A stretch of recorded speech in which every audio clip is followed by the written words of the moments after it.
మనము చాలాసార్లు వాక్యం వింటున్నాము. చాలాసార్లు చాలా చాలా చాలా గొప్ప గొప్ప వాక్యంలో వింటున్నాం. మనకు తెలియని అంటే ఏమి వాక్యం ఉండకపోవచ్చు, అంత జ్ఞానవంతులం ఇక్కడ. మనము పాస్టర్ గారు వాక్యం చెప్తున్నా కూడా కొన్నిసార్లు రెఫరెన్స్ మర్చిపోయినా కిందికి వెళ్ళి వాక్యం రెఫరెన్స్ వచ్చేంత జ్ఞానం కూడా మనకుంది. అంత జ్ఞానం మనకున్నా నాకు అనిపించేది ఏంటంటే వాక్యము తెలుసు కానీ వాక్యానుసారమైన జీవితము కష్టంగా ఉంది. మన ఇంటి వారు ఎవరైనా మారట్లేదంటే కారణం ఎవరేమన్నారంటే అది ఇంట్లో జీవించే వాక్యం తెలిసిన వారే. నేను మా ఇంట్లో వాక్యానుసారంగా జీవించడానికి ప్రయత్నం చేస్తున్నాను.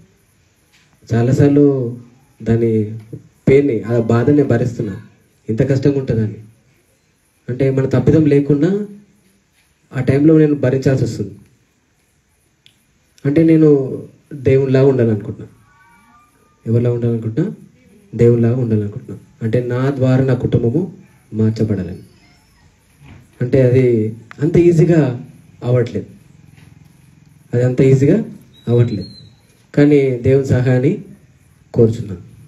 నాకు రీసెంట్గా నేను యూట్యూబ్లో ఒక స్టోరీ చూశాను అనమాట. ఆ స్టోరీలో ఒక మిషనరీ, ఆయన పేరు స్మిత్ యొక్క భార్య విశ్వాసురాలు. స్మిత్ క్రైస్తవుడైనా ఆయన చాలా కోపిష్టి. తన భార్య సాయంత్రకాల వేళలో ప్రార్థన కూడికి వెళుతుంది అనమాట. వెళ్ళిపోతే ఇంకా వెయిట్ చేసి తన భర్త ఇంకా రాదేమనుకొని లోపల డోర్ పెట్టేసుకొని పోయి ఫస్ట్ ఫ్లోర్లో పండుకుంటాడు ఆయన. ఆమె చాలాసేపు వచ్చేసిన తర్వాత తలుపు కొట్టి ఇంకా తలుపు తీయకపోతే ఆమె చలికాలంలో మెట్ల కింద పడుకుంటుంది. ఆయన పొద్దున్న లేవగానే తన భార్య గుర్తొస్తుంది. అరే, నా భార్య బయట ఉన్నట్టుంది, నేను తలుపు తీయలేదు అని చెప్పి పోయి తలుపు తీసేసరికి ఆ శబ్దం విని ఆ మెట్ల కింద ఉన్న ఆమె వచ్చి గుడ్ మార్నింగ్ అండి, లేచారా అని చెప్పిందన్నమాట.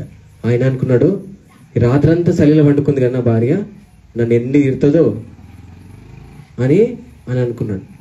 కానీ ఆయన ఒక్క మాట కూడా అనకుండా గుడ్ మార్నింగ్ అండి అని చెప్పేసి కిచెన్లోకి వెళ్ళి ఆయన ఛాయ్ తీసుకొని వచ్చింది. అప్పుడు ఆయన అనుకున్నాడు, నన్ను ఎన్నో తిడదాం అనుకున్నా నేను, కానీ ఒక్క మాట నీకు కోపం రాలేదు ఎందుకు? రాత్రంతా చలిలో వండుకున్నావు అంటే కోపం లేదా అని అడగంగానే కోపం లేదని చెప్పింది. అప్పుడు నువ్వు ఏ చర్చికి వెళ్తున్నావు అని అడిగింది.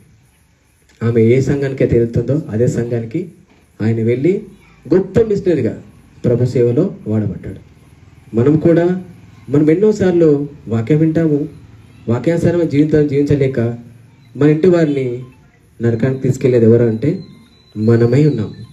మన కుటుంబంలో మారట్లేదు అంటే కారణం ఎవరంటే ఎవరు కాదు, అది మనమే. ఎన్నోసార్లు వాక్యం వింటున్నాం కానీ వాక్యాన్ని మనం నిజ జీవితంలో చూపించట్లేదు. ప్రభుని మనం ఎందుకు ప్రేమిస్తున్నామని ఒక క్వశ్చన్ వేస్తే మీరు ఏం చెప్తారు? మిమ్మల్ని నేను ప్రశ్నించాను అనుకో, ప్రభు మనం ఎందుకు ప్రేమిస్తున్నాం అంటే మీరేం చెప్తారు? చెప్పగలరా? ప్రభుని మనం ఎందుకు ప్రేమిస్తున్నామంటే ఏం చెప్తాం? పరలోకం ఇస్తున్నానే. ఇంకేం చెప్తాను మరి? సరే, మిమ్మల్ని అసలు ఇంకోండి, ఏ ప్రభుని ఎందుకు ప్రేమిస్తున్నాం అంటే ఏం చెప్తారు?